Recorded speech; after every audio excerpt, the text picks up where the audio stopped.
Okay, so let's get right into it. Every single leader, every team, every company, sooner or later, they're going to face a crisis. It's just inevitable. But what's the difference between the ones who crumble and the ones who conquer? Well, it's all about having a playbook. And today, we're going to unpack a battle-tested framework from one of the most experienced crisis leaders on the planet. You know these words. April 13th, 1970. 3 days into the Apollo 13 mission, astronaut Jim Lovell speaks these 5 simple words. And ever since, they've become the universal code for that exact moment when your entire world gets turned completely upside down. And look, a crisis, it isn't just a bad day at the office. It's a moment of total, absolute disruption, where everything is suddenly on the line. We're talking lives, reputations, the whole future of whatever you're working on. It is the ultimate test of leadership. That feeling of chaos in a crisis, it's like being lost in the woods at night with no map, no compass. But what if a map actually existed? A clear step-by-step framework to get you from that initial shock all the way to a successful resolution. Well, that's exactly what we're about to walk through. So, first things first, let's understand the landscape. What exactly makes something a crisis? And who's going to be our guide through this thing? Our guide is Admiral William McRaven. And just so you know who we're dealing with, this is a man who spent 40 years as a Navy SEAL. He's lived a whole career defined by impossible decisions under unimaginable pressure. He's not teaching some academic theory. He's sharing hard-won lessons from the absolute front lines of leadership. Okay, so what is a crisis? It's all these things you see here, of course. Unforeseen events, massive pressure. But that last point, that's the one. A crisis really begins when people lose confidence. Confidence in the plan, in their leaders, or even in their own ability to succeed. That's what makes it so different from your everyday challenges. This right here, this is the map. McRaven breaks down any crisis you can imagine into 5 clear, manageable phases. Assess, report, contain, shape, and manage. This is literally the path from chaos back to control. So let's start at the beginning. The first few hours of a crisis, they are absolutely critical. I mean it. Your very first actions will set the course for everything that happens next. If you get this part wrong, you might never recover. This is the first and maybe the most important rule of the assess phase. Napoleon said it, and McRaven lives by it. The initial information you get when things go sideways, it's almost always incomplete, misleading, or just flat out wrong. And acting on it is one of the biggest mistakes a leader can possibly make. If you want to see a tragic example of this, look no further than the Battle of the Bulge. The Allies had intel about a German buildup, but they dismissed it because those first reports were flawed. That bad assessment led to a slow response, and the consequences, they were just catastrophic.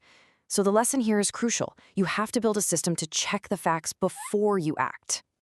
All right, next we move to the report phase. And this is where our own instincts can really betray us. Your gut reaction might be to hold on to bad news, wait until you have a solution. But McRaven says that is exactly the wrong thing to do. The truth always, always comes out. I mean, just look at the Iran-Contra affair. The Reagan administration tried to delay telling the full story. And as the truth slowly dripped out, public trust just vanished. The president's approval rating went into a freefall. The lesson? You have to weaponize the truth, get it out there fast, and get it out on your own terms.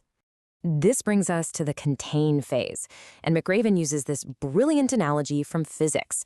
The law of entropy says that any system will naturally move toward disorder and chaos on its own.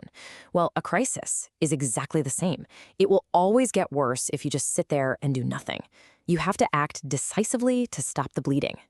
So once you've stopped the bleeding, once you've contained the immediate damage, you can't just hunker down and play defense. The next phase is all about seizing the initiative and starting to shape the outcome you actually want.